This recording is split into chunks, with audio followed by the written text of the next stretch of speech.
Good morning. Good morning. How are you this morning? How's things in your world? I am feeling very sunshiny today. It's lovely and warm in Dalbeattie this morning. Got my coffee ready because it's early morning. I haven't had any breakfast yet because I was, what shall I say without swearing? Faffing and doing lots of little jobs. And you know, when you get engrossed in lots of little jobs and you're like, right, great, tick, tick, tick. Oh, look at the time. So let me tell you what happened then. I thought I'll jump in the shower, get myself ready for my live, get myself organized, jumped in the shower. And 2 minutes into the shower, the water went from hot to cold. And the boiler had tripped and I had no hot water. So I've had a cold shower this morning. So I'm very alert. I'm like Tigger, really alert because I've had a really, really cold shower. So welcome to episode 2. Good morning, Rachel. So I'm going to start by saying thank you if you're watching, whether it's live or whether it's replay. Please let me know whether you're watching live, cold shower training, whether you're watching live or whether you're watching on replay and where you're watching from, because do love to know that.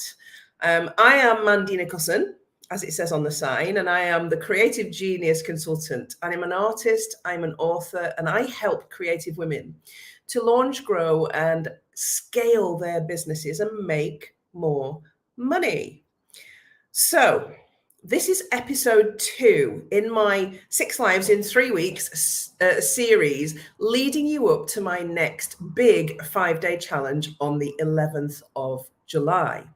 And over these 6 lives, I really wanted to delve deep into the nitty-gritty of my story, to pull out and extract all the lessons that I learned so that I can share them with you and point you in the right direction. I forgot a brave lady there and a burr. Yeah, it was really cold. I persevered though. So the title for this live today is Everything is Your Fault. And I'm not having a go at you here. I'm not trying to offend you here. I'm not trying to be negative at all here. But everything in life is your fault because it is your responsibility. And this is really difficult for us. So on Monday, I'd got us to the end of 2009, where my series of unfortunate events happened, and to the beginning of 2010, where I was at rock bottom.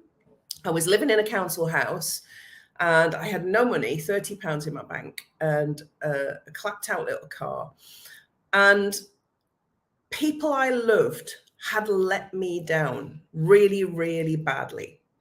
And they were part of the cause of me being where I was. Now, had I stayed in that space, and this is really important lesson, this is big, big lesson numero uno. Had I stayed in the space of blaming those people, or even partially blaming those people for where I was, for where I'd ended up, I would never have been able to pull myself back up from rock bottom to where I am now. This is a really important and pivotal lesson. So how did I do that? I was at rock bottom with my 2 kids and 2 dogs in my little council house, and I had to make money to feed my family. I needed to do something. But in order to do that in a really positive way and find something, morning, Debbie, I'm really well, hun, how are you? In order to find something that would allow me to be the best mum possible to these children, because remember, I wasn't alone. These 2 children had just lost their dad. He'd left them, abandoned them. He hadn't died. He'd abandoned them. He'd walked out on the marriage, had an affair, and decided he really didn't want kids anymore. And he was very distant and wasn't coming to see them, wasn't supporting me financially. I was on my own and I was dealing with their hurt and their problems and their distress, as well as obviously having this huge problem to solve, which was how do I become everything to these 2 children, provide for them, keep them in their activities that they do, and heal myself at the same time, because I've been hurt. I've been let down. I've lost everything. 5 minutes ago, it felt like 5 minutes ago, I was on a six-figure salary with a company car. I'd lost that, lost all that income, lost the company car, almost lost my identity, because I'd been that person for so many years, for decades. I'd been a senior leader, earning lots of money, well respected, headhunted twice. That identity was now gone. And I was a single mom living in a council house. So you either adopt that new identity, or you decide, as I was thinking when I was caught in the unhappiness, I'm meant for more. And I was meant for more. So the first thing I learned to do, and remember, I was studying The Secret at the time, delving into self-development. I had no money, but I was delving into as much as I could. I could buy books and I could read books. And I had all this knowledge and experience from retail in my head. So I had to tap into everything I had at that time. And the very first thing that I realized was everything that had happened was fully my responsibility. Everything that had happened, I had to accept 100% responsibility for. Not, it's a little bit my fault, it's all my fault. My marriage failed because maybe I wasn't present enough with my partner. Maybe I was too focused on my career and my kids and didn't give enough time for him. Why did he go and seek out an affair? Why did he behave in the way that he had? Some of that, in fact, all of that had to be my responsibility. Now, I did not blame myself. There's a difference between blaming yourself and accepting responsibility. Because a failed marriage or a failed relationship of any sort, or a failed business or anything, lies in everybody that was involved. There's a 100% responsibility on my part, but also 100% responsibility on his part. Now, if he couldn't accept his responsibility, that was up to him. But in accepting responsibility for things not working out, it released me. It released me from blame. It released me from holding on to those little things. Well, you said this and you did this and this happened like this and it was your fault. None of that happened anymore. As soon as I took responsibility and I forgave myself and I forgave him and I forgave my sister and everybody else that had been in some way accountable for where I was now, I released myself, completely released myself. And it was work. It took work. It took work for me to forgive. It took work for me to accept that responsibility and say, do you know what, Mandy? You lent money to your sister. You invested in this. You let your husband behave like this. You allowed this to happen around you. You lived a life that you were not happy in. You knew you were meant for more and you kept doing it anyway. Even if you were married to an alcoholic, I couldn't take any responsibility for that. No, that alcoholism was his responsibility and their responsibility to take full responsibility for.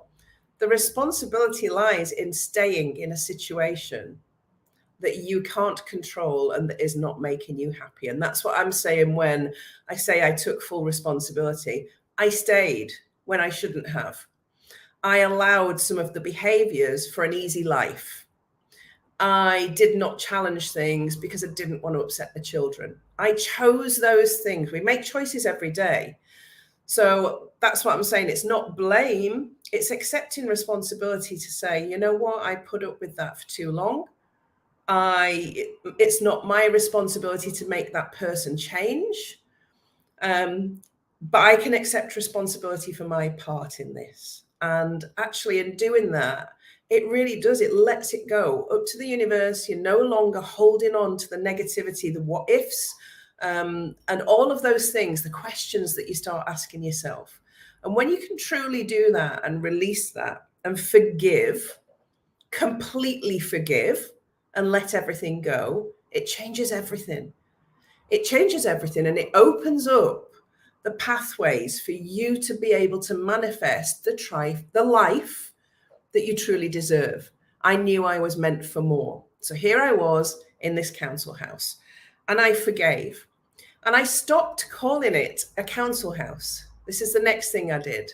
I started calling it my little castle by the sea because it was 90 seconds from the beach, and the kids loved the beach and the dogs loved the beach. We had lots of beaches surrounding us. We were in a beautiful Northumbrian seaside town.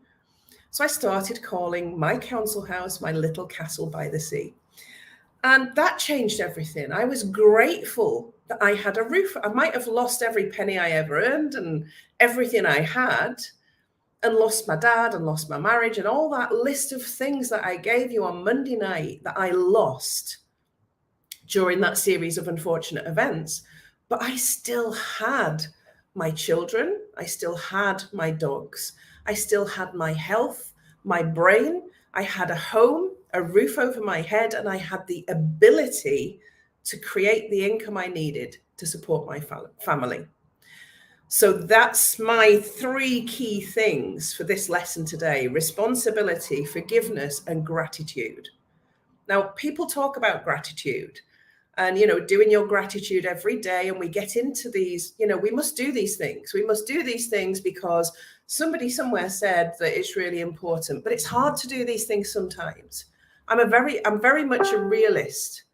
I'm a creative and I'm full of ideas, but I'm also a realist and I can think in a linear way. So I understand that we need to do these things that everybody's telling us to do, but you've got to find your way and what fits with you. And Christine's saying here, and I'm reading the comments while I go, I cannot forgive him ever. He ruined our marriage, had an affair. Yeah, left me with 2. Yeah, I know it's okay, Christine, to chip in, because the hurt that you are holding on to and this inability to not forgive and let go holds you back. You might not know it and you might not feel that it does, but honestly, the relief and release that you feel in forgiving, no matter, bearing in mind, my husband left, he took out credit cards and loans in my name. My sister left me in nearly 100 grand's worth of debt. I had to go bankrupt. And, it was big stuff. It wasn't small stuff. It was huge stuff. It wasn't the average. It was massive. But I needed to forgive them so that I could move on and I could move forward. So when I did that, it released a whole massive influx of positive energy into my life. So I was able to think. I was no longer going, well, he did this and she did this and I'm hurt. I was going, right, what can I do? What can I do? Yeah, now to fix the situation I'm in, to create the wealth that I once had, and to provide really well for my 2 kids, because I deserve it, I'm worthy of it, and I'm capable of it. So the very first thing I did was look at where I was living. I was living in my little castle by the sea. I was in Northumberland, huge hospitality area. It doesn't matter that 5 minutes ago or a year ago that I'd been a senior leader with a 6-figure salary and a company car. It was, where am I now? What can I do now in the situation that I'm in now? So I said, right, you know what? There's loads of holiday cottages and guest houses and things around here. I'm going to start a cleaning business because I can do that really quickly with no investment. All I need is some cleaning materials and some people's houses to clean. That's all I needed. I decided the price I was going to charge, and I wasn't going to bend on that price, because I knew I was going to do it well, because everything I did well. And I knew that I had the business acumen to pull that together fairly quickly. So that's what I did. And I said to the universe, everybody I know in my network, I'm going to start a cleaning business. If you know anybody that needs any cleaning services, get in contact with me. That was the last time I ever had to ask for work. Because what happened then was I got a few phone calls and a few messages saying, contact this person, contact that person.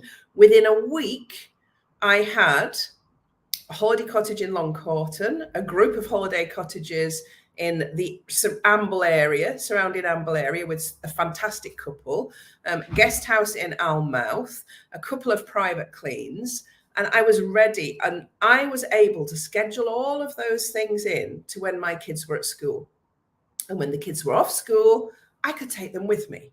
or drop them at their nana's. So I created something really quickly. And what allowed me to do that was clearing the negative space of holding on to things, of the blame game, of the angst, of this inability to forgive people. It really clears a path for energy.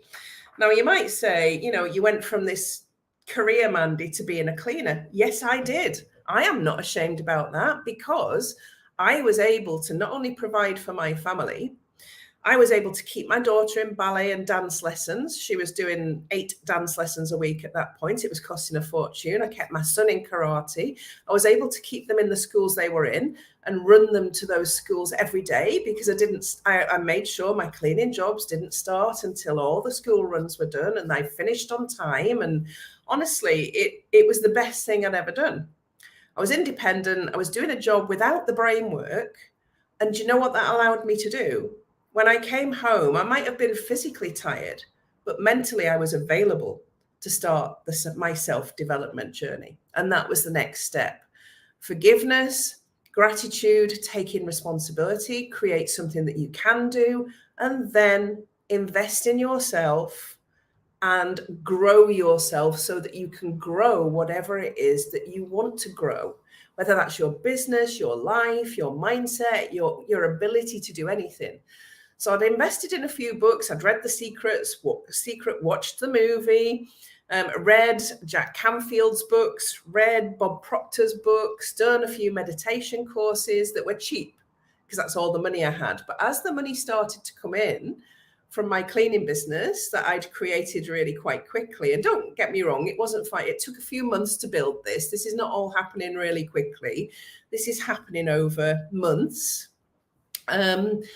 I made the decision to invest in some more training. So I signed up for some coaching programs, and I signed up for Jack Canfield's mentorship program and then Bob Proctor. So over the following couple of years, I invested in myself. Where I had the money, I reinvested it in me, because there were skill gaps. I was no longer working for a large company. I was working for me, and I was a single mum with 2 kids and 2 dogs in this little house, and I had to provide, but I also knew I wasn't going to stay a cleaner. That was a temporary move to get me on rails. And it's okay to do that sometimes. I did battle with this. My brain, that you'd been a senior manager and, you'd had all this success, was telling me, but now you're only a cleaner. And I had to fix that identity crisis, the imposter syndrome that would show up, the comparisonitis. And I had to really forgive myself and say, it's okay to be where you are. You're at the entry point into the next phase of your life. And I say this a lot, wherever you are now, you're at the entry point to the next phase of your life. And you're putting building blocks in place, foundations in place. So here I was on rails, building a cleaning business. And the next step I took was to get my ducks in a row, to get my finances in a row so that I knew exactly what I needed to live on. What was the number that I needed to live a comfortable life so that I could provide for my kids, I could take them out, I could do things with them, I could pay for their dance lessons, karate lessons, all of that things. I could run my car, I could keep my car running. What was that number? So I got to that number and I was earning that number. Then every single pound over that number, and I was very controlled with my money. In fact, almost anal, controlled it really well. Again, building and working on my money mindset, accepting responsibility for where I was with my money, with my life. And every pound over that threshold, that ducks in a row level, went into savings, investments, and reinvestment in me in self-development. So I had 3 pots. I had the Mandy pot, reinvestment in self, the pension pot, where I sucked all my company pensions into a private pension and started investing in that, and my savings and investments for my children. So I started opening savings and investments accounts for my children. And I was dropping in a £5 a month. It wasn't like big money going in these. Initially, that's all I could afford. But the habit, the act of doing this, the habits I was creating, the routines I was creating in my life, small as they may be, believe me, grew over the years, big time. So this is still sort of 2010, 2011, 2012, me building this life in this little council house where I was able to keep my costs low. Council houses are cheap. Running it was cheap because it wasn't big. It was just a, 3-bedroom council house. And one of the rooms was a box room. It wasn't big. So I keep my costs really quick, really, really low. I had a little £700 Suzuki Swift that was fine, and it was cheap to run and cheap to insure. So all my costs were under control. So I accepted responsibility for where I was, lived within my means, got my ducks in a row, and started to invest in me, my children, my future. That's where I was. So episode 2 is about that. Wherever you are, whatever your entry point is into this future life that you want to build, it doesn't matter. It's okay. I knew at this point, living in that council house in Amble, that I was still meant for more. I knew I was building something bigger for the future. I didn't know what it was yet. I had a vision, but I didn't know what it was yet. But I will say at this point, I still hadn't gone back to my creativity. I had with the kids, we were creating vision boards and we were creating pictures of, the house we wanted to live in the future. All of that was happening and I was creating vision, but I couldn't have told you at that time what it was that I wanted to create. What I was doing was saying yes to life. So every opportunity that came up and came my way, I was saying, okay, let's say yes to this and see where it goes. So as I got more calls and more contacts and more people wanting me to do things for them, I was saying yes, and then hiring people to work with me in my business. The business was growing really, really quickly. And I was able to hire staff, and I was managing a team of cleaners that were doing, and I was just driving around and checking on them. So no longer was I coming home with bleach-colored hands. I was back into that role of management and supervision, still doing some cleaning myself because I couldn't, some of the things ended up as my responsibility. People phoned in sick, life is not perfect, and it wasn't a smooth line. Don't get me wrong. There were problems. There were problems along the way. There were problems with sickness. There was problems with the kids. There were costs, unexpected costs. There was people, because that is life. But the devil is in the detail. Where you are successful or not successful lies in 2 things: the detail and people, usually. So if you get the detail right, and the detail for me was this letting go of things, the forgiveness, the accepting responsibility, and the getting my ducks in a row so that I knew to the penny how much money I was spending, how much I had coming in. And the other side of that was people, my network, the people I was networking with, the people I was employing, the people I was talking to in the school ground that might be able. I don't think I ever had a conversation without weaving networking into it and letting people know what it was that I was doing or what I wanted every single day. When that becomes a habit, you are constantly manifesting what you want in your life.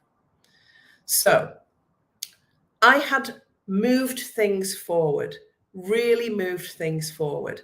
So we're heading then into 2013. Remember this started in 2009. By 2013, I'd completed Bob Proctor's training mentorship program, Jack Canfield's. I'd read loads and loads of books. I'd signed up and completed 6 coaching qualifications, and I was ready to sign up and do a degree in psychology. I decided I wanted to do a degree in psychology to help my son. So really what I was doing now was really stepping up my self-development. So that's what I did, signed up to do a degree because I was a single mum. Because I wasn't earning like mega bucks, I actually at the time got that funded through the government to do a degree with the Open University. So why wouldn't I do it? What a great investment in myself, and what a great gift from the UK government, where I'd paid lots of taxes to over the years. I was happy to receive that gift from the universe and then put the work in. Now, here's the next step, and this is what I'm going to talk to you about in the next episode on Monday, is that when all these gifts are coming to you, you can see how my attitude and my positivity and my mindset and how my manifestation had changed by releasing everything and forgiving everything and accepting this responsibility. What I was then faced with was, how do I, and ask yourself this question, how do I, as a single mum to two children and two children with special needs, my daughter has ADHD, my son is autistic. So I was a single mum to two kids with no support from my ex-husband financially or physically or emotionally. I also had two dogs that were part of the family. I was running a business, which I was participating in, as well as managing people in. And I was about to take on a degree course. That took some real responsibility.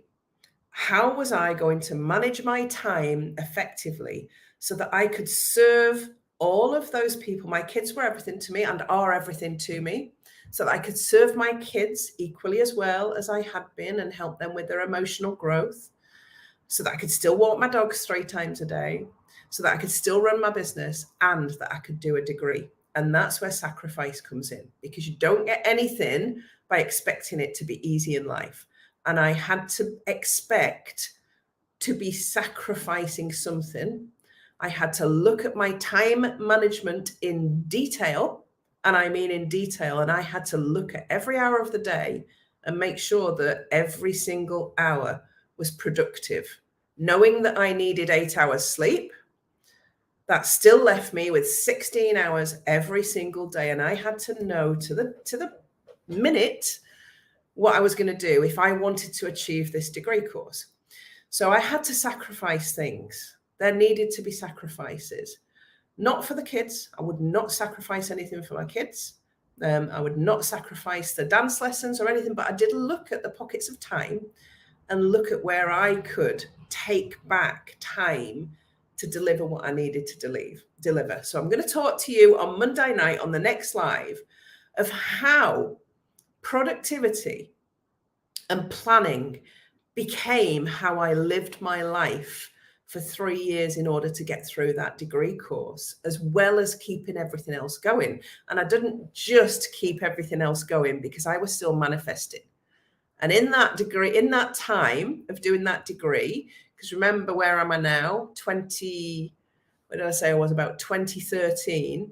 In that year of 2013, 2 major things happened, as well as me taking on that degree course.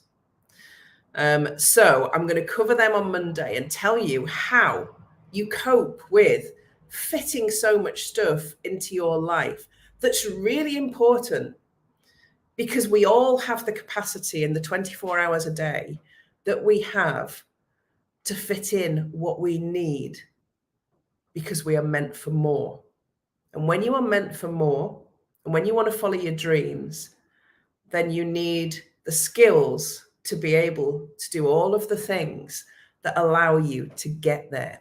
So that's what I'm going to cover off on Monday evening, is how I did that. So don't miss that episode. And obviously listening to this, and I don't know whether you're still with me, Christine, or whether you'll come and watch this back again. It can be really difficult for us to let go of hurt. It can be really difficult for us to accept responsibility. It can be really difficult for us to forgive people and to find gratitude in what we have.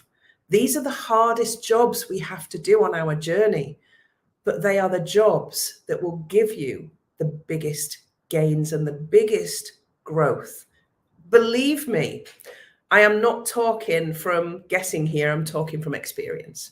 So join me on Monday evening at 7 p.m, where I'll be talking about how I fitted everything into my life and what 2 major things happened in 2013 that were the start of me shifting up a gear, moving up a level, able to do things differently in a different way. And it's a long story over 12 years. There's a lot to tell you, but there's a lot of lessons in there. And the lesson for today was purely forgiveness, gratitude, and taking full responsibility. So I will see you on Monday evening. Happy if you want to message me, if you want to ask me questions, please do that. Remember, if you want to read my story of how it all happened in detail, you can buy my book, The Life I Won. It's on Kindle, paperback, hardback, on Amazon and Austin Macaulay Publishers, but it's currently being recorded onto audiobook. So it will be available on audiobook later on in the year as well. And that's book 1 of 3. So that's the first book, The Life I Won. The second book, The Life I Created, is in creation now, and there will be a third book. So join me. I mean, if you're not in my group and you want to hear the origin story, which I told on Tuesday morning, that's in my group, Creative Genius Corner. Please join me. Have a look for that live. You can catch all of these lives on YouTube. The link for that is in the comments to subscribe. I would love to have you in my 5-day challenge on the 11th of July, because now I pack all of this learning into helping you as a creative woman to build your business. So I will see you on Monday. Have a fab weekend. Beautiful people. I can't wait to share the next episode with you.